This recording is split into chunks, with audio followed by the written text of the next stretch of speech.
اصلاح و تربیت یہ فرض ہے، بلکہ حضرت تھانوی صاحب نور اللہ مرقدہ نے لکھا ہے فرض عین ہے۔ تقوی کا حاصل کرنا فرض عین ہے۔ تقوی کیا ہے؟ یہ اصلاح کا نام ہے، اور اصلاح کیا ہے؟ دو چیزوں کو کہا جاتا ہے، نافرمانیوں کی نفرت دل میں پیدا ہو جائے، فرمانبرداریوں کا شوق پیدا ہو جائے، اور تقوی بھی یہی چیز ہے۔ اور حضرت فرماتے ہیں تقوی فرض عین ہے۔ اللہ اللہ،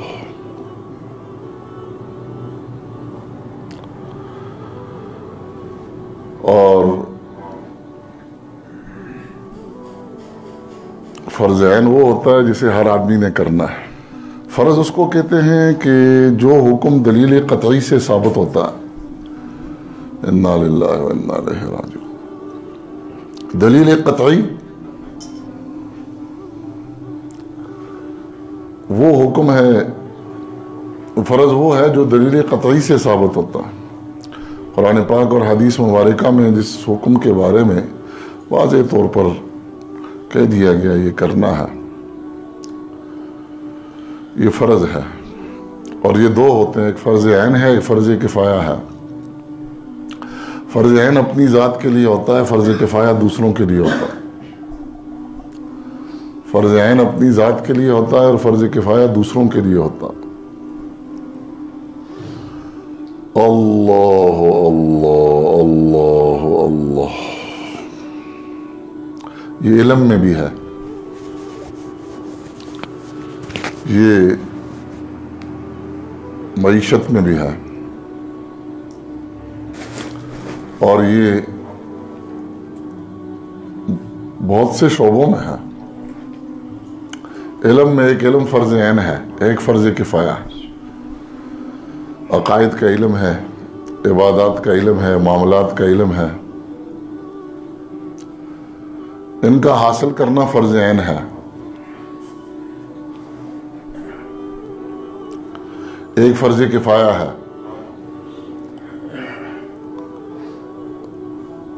عالم بننا فرض کفایہ ہے، حافظ بننا فرض کفایہ ہے۔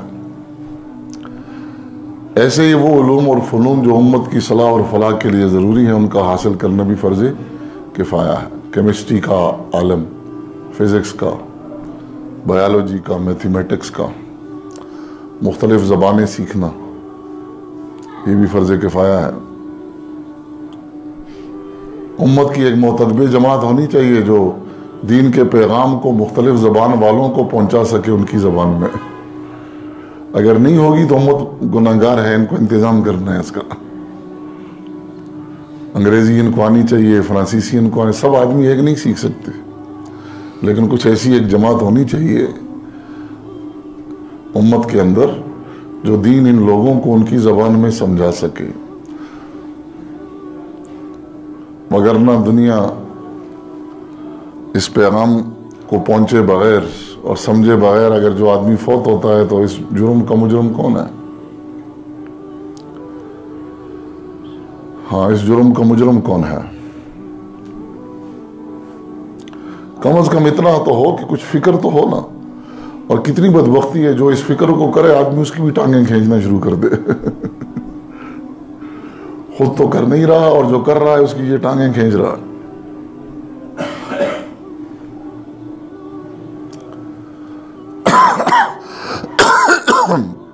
تو اصلاح و تربیت کا حاصل کرنا یہ فرض عین ہے۔ ایسے ہی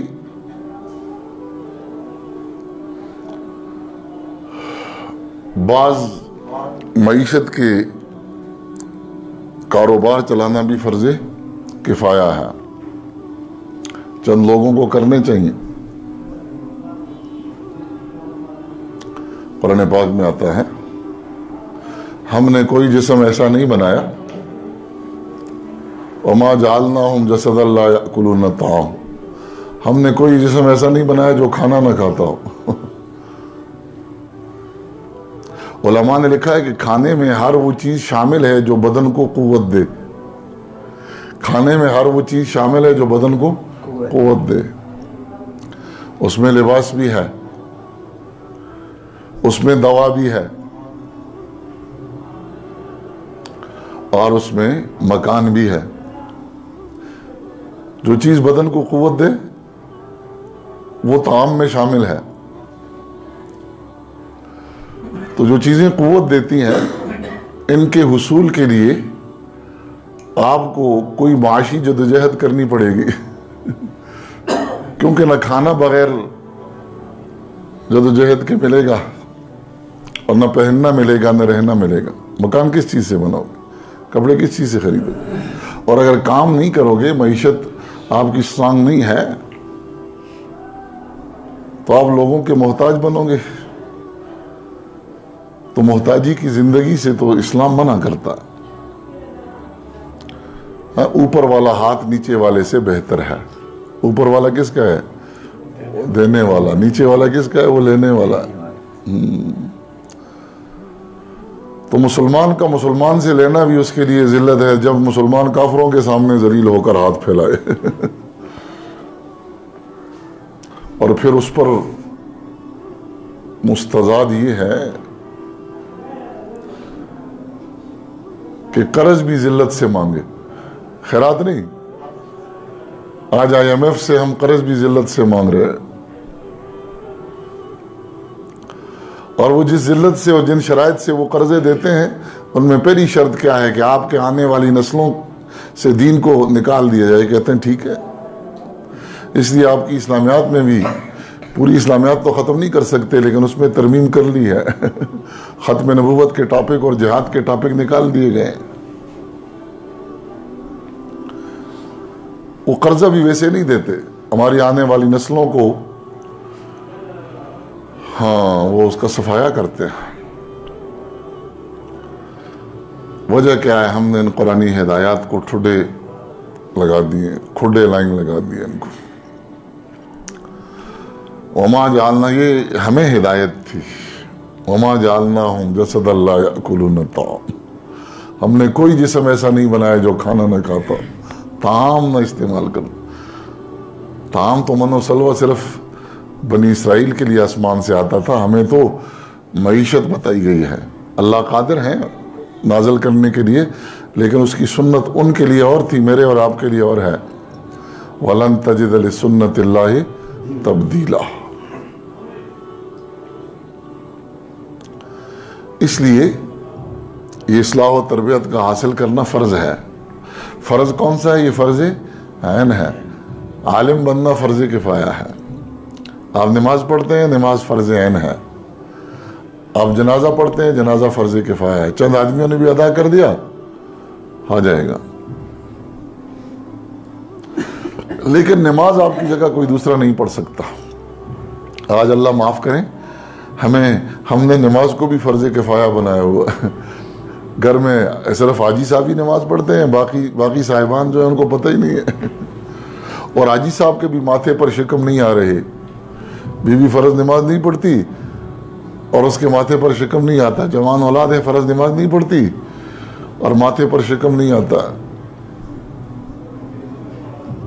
ایسی نمازیں جہنم سے نہیں بچا سکتی.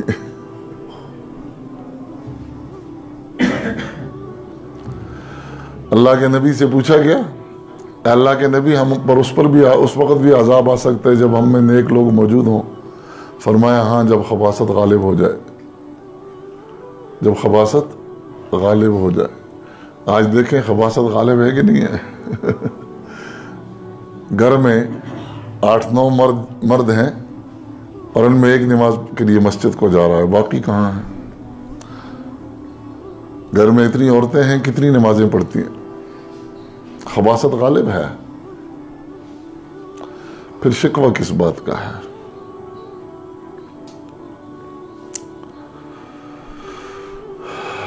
عبادت سے موڑنے کا پہلا اثر یہ ہے کہ اللہ پاک اس آدمی پر رزق کی تنگی مسلط کر دیتے ہیں. رزق کی تنگی مسلط ہو جائے. رزق کی تنگی کا یہ مطلب نہیں کہ اس کے پاس پیسے نہیں ہوتے.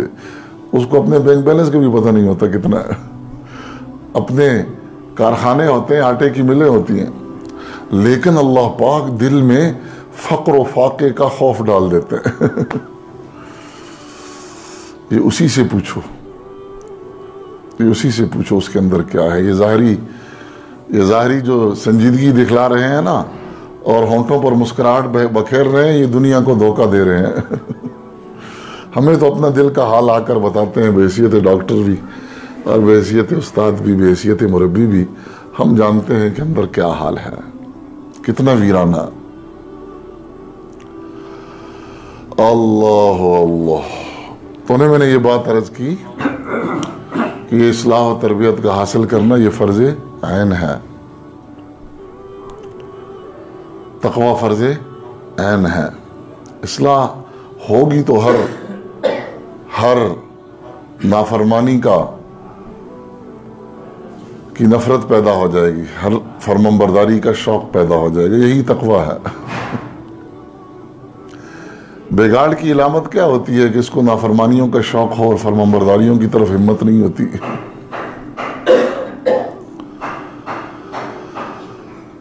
جتنی اصلاح ہوتی ہے نا, اتنا ہی اعمال کی ہرس بڑھ جاتی ہے. جتنی اصلاح ہوگی اتنی اعمال کی ہرس بڑھ جائے گی. نیکی کے چھوٹے کام کو بھی ہاتھ سے جانے نہیں دے گا, اور چھوٹے گناہ کو بھی اپنے لیے چھوٹا سانپ سمجھ کر اپنے کو بچائے گا. چھوٹا سانپ سمجھ کر اس سے اپنے کو بچائے گا. نیکیوں کی ہرس پیدا ہو جائے گی. امام احمد بن حنبل رحمۃ اللہ علیہ راستے پر جا رہے, اور دریا ہے پاس, کشتی میں دور کچھ لوگ بیٹھے ہیں. ایک آدمی کو چھینک آئی. اس نے کہا الحمدللہ, اور حضرت امام خشکی پر تھے. مسئلہ یہ ہے چھینک کے بارے میں, مسلمان پر جو حقوق بتلائے گئے ہیں نا, ان میں ایک حق یہ بھی ہے, جب اسے چھینک آئے اور الحمدللہ کہے, سننے والا یرحمک اللہ. اگر اس نے الحمدللہ نہیں کہا تو یہ یرحمک اللہ نہ کہے. ایک روایت میں اس کا تذکرہ آتا ہے. چنانچہ جب انہوں نے یہ بات سنی تو پاس ایک دوسرا کشتی والا تھا. راستہ چلنا موقوف کیا, اس کشتی میں بیٹھے, کرائے پر کشتی لی, سیدھا جا کر اس کشتی والے کے پاس پہنچے, جا کر اس کشتی میں بیٹھے. کیونکہ مسئلہ یہ ہے کہ آپ نے ایک مجلس کے اندر ہی یہ کہنا ہے. اب مجلسیں جدا جدا تھیں, وہ تری میں تھے, یہ خشکی میں تھے. سن لیا یہاں, وہاں جا کر اس کشتی میں بیٹھے, وہاں ان کو یرحمک اللہ کہا, پھر کشتی میں بیٹھے, واپس آئے, راستے کو گئے. دیکھو نیکی پر کتنی ہرس ہے کہ نیکی کا ایک موقع قدرت نے دیا ہے تو اس کو ہاتھ سے جانے. آج اہل علم سے بھی کہہ دیا جائے, مولوی صاحب آپ نے مسواک کیا ہے, تو وہ کیا فرماتے ہیں کہ یہ فرض, کون سا فرض ہے, سنت ہی تو ہے. کون سا فرض ہے؟ یہ اندر کے بگاڑ کی علامت ہے. اس کو پتہ ہے کہ یہ سنت ہے. اب سنتوں پر چلائی گیا اندر انجن کی قوت. انجن بڑا کمزور ہے, باڈی بڑی خوبصورت ہے, اور انجن بڑا کمزور ہے, تو یہ نافرمانی کے کھڈوں سے کیسے بچے, فرمان برداری کی سڑکوں پر کیسے چلے. ہاں, تو اصلاح و تربیت یہ فرض عین ہے. عالم بننا فرض کفایہ ہے. تربیت 100% لینی فرض عین ہے.